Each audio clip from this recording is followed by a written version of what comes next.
Welcome back to Eliances Heroes, where heroes in business align. To be part of our super community and find out more about Eliances, visit www.Eliances.com. Now, back to our super host, David Kogan, founder of Eliances. That's right, and it's all about the heroes because, we can learn so much from them. It keeps us motivated no matter what level you're at. Maybe you're starting off in your career. Maybe you've retired. Well, I got to tell you, you can always learn from others, and that's what our show is all about. We started off the show with Peter Thomas. He is the chairman and CEO of Thomas Pride International. What did he do? He was the former chairman and founder of Century 21 in Canada. And we just had on Dr. Mamiko Odegaard.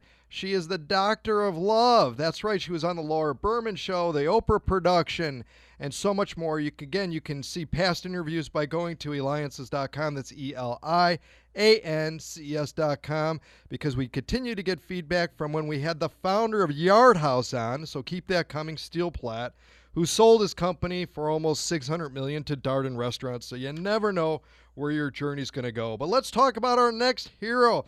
I'm so excited because we love hometown Arizona sports team. And our next hero is Michael Bankston, who could be reached at BigBank90. That's on Twitter or Instagram at BigBank90. So be sure to follow him. He played for 6 years as an Arizona Cardinals football star. Michael, you were drafted by the Cards. Describe that experience of what that was like, knowing when you get the call of you're in. Well, I was very elated. It was a struggle in the beginning because I thought I was going to the first 3 rounds, and when that third round was called and my name wasn't called, I'm like, oh my goodness. So I was already having a draft party, I should say. And my family was over, some friends and everything else. I said, you know what, since they ain't drafting the first 3, I don't care at this time. You know what, let's get the party started. And then as soon as the first person that knocked on the door, other than my family, I got the call from the Arizona Cardinals and said they was going to draft me next. So, you couldn't believe the smile on my face and all the friends and everything that showed up just right at that time too. It was a remarkable experience, something I'll never forget. But that's got to be the most pressure going, when? I mean, just in your whole family and everybody's around you? Well, when you get drafted, a lot of times draft boards is about slating. People are slated first, second, third. Most teams have their ones they want to get in the beginning and what certain positions. So you just never know. 32 teams, at that time was 30 teams when I first got drafted in 1992.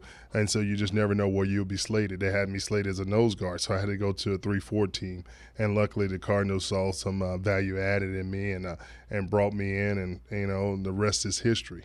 It's almost like that job interview. It's like, okay, do I have the job? Well, I've got the job, but for sure, and where, at what point, and then all that. Now let's talk about the next part is that when you go out there for the first time, because I want our listeners to really get the feeling of what it's like, is you go out there, first time, you're playing in the field as a pro, as an NFL pro.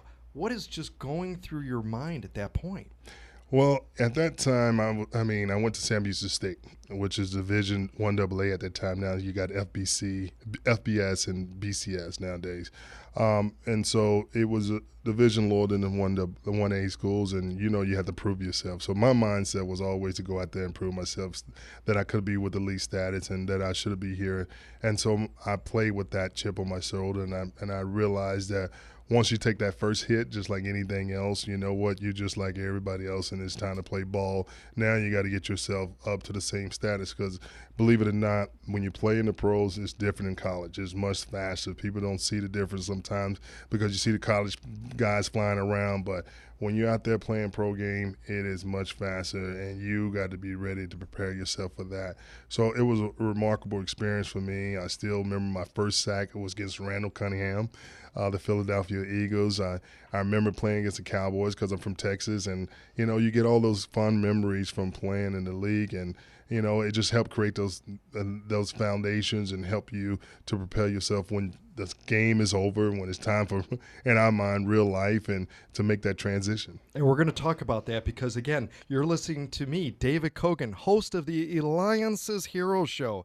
Make sure you go to Eliances.com. That's Eliances.com. Eliances.com, because you may have the opportunity to be on the air or attend one of our many roundtables and experience what it's like, because we have Michael Bankston in the studio, Arizona Cardinals NFL football player. You could reach him by doing Twitter or Instagram at BigBank90. So, Michael, let's talk about now, you're done playing football. Let's talk about the projects of what you're involved with now. Currently, I am on a National Football Foundation where we deal with high schools, get them scholarships when they get ready to go to college, and also with the prostate cancer POP, which is the on-site prostate cancer testing with Jericho Angelo. We have a golf tournament coming up. Working with Brandy with Liberty Center, trying to do a playground for some kids, like at-risk home center at a church.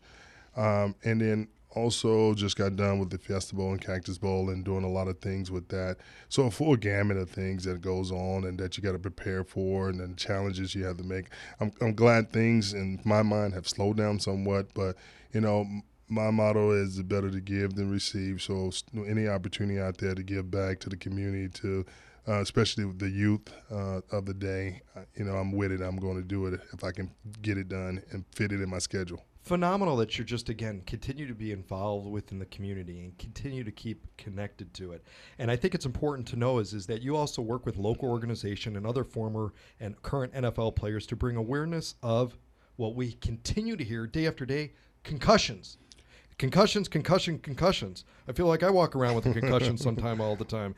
And treatments that are becoming more proactive. How did you get involved in that mission? Well, I partnered with Nick Lowry, and he does a lot with the concussion stuff. And of course, I'm the National Football Players Association vice president. So a lot of that information that has to be solicited to my players, I have to get it out there to let them know what is going on with the concussion lawsuit and the settlement, and just what's the latest and greatest things to help protect the player, especially the current players, or they are the one playing right now. And then also the younger players, your high school players, the junior high, the Pop Warner, college players, all those things, everybody that's playing a sport, not just in football, but you got other players that have concussion injury, symptoms due to head injuries in soccer, just heads on, even baseball. It doesn't matter. When you get that head injury, we got to make sure we take the right precautions so these guys have a productive life, not just for that temporary to get them back out there to play, but make sure their life is secure for being great men, women, and family people later in life and being productive citizens of society. And Michael, you come from a large family, 6 kids, 3 boys, 3 girls.